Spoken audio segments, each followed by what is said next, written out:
யாராவது நம்மளுடைய self control, அதாவது கோபமாகட்டும், ஆசையாகட்டும், வெறுப்பாகட்டும், பொறாமையாகட்டும், கவலையாகட்டும், இந்த மாதிரி மனநிலையை ட்ரிகர் பண்றாங்க அப்படின்னா இமிடியட்டா ஸ்டாப் அப்படின்ற டெக்னிக்கை பயன்படுத்தணும். என்ன அந்த ஸ்டாப் டெக்னிக்? STOP.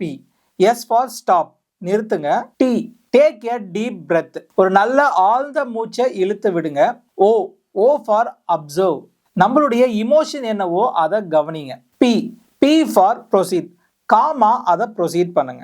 இப்படி நாம பண்ணிட்டோம் அப்படின்னா நம்மளுடைய சமுதாயத்துல நாம மிக சிறந்த நபர்களா வளருவோம். இதை தான் நம்ம திருவள்ளுவரையா சொல்றாரு, அடக்கம் அமரருள் உய்க்கும், அடங்காமை ஆர் இருள் உய்த்துவிடும். அடக்கமா இருக்கும்போது தான் தேவர்களுக்கு இணையா பெருமையாவும் ஒரு புகழ் பெற்ற நபராகவும் நம்ம வாழ முடியும். அடங்காம இருந்தா நம்மளுடைய வாழ்க்கை இருண்டு போயிடும் அப்படின்ற விஷயத்த அவரு தெளிவா சொல்றாரு. இதை பயன்படுத்தி நம்மளுடைய சமுதாயத்துல சிறந்தவர்களாக நம்ம உயருவோம். நன்றி.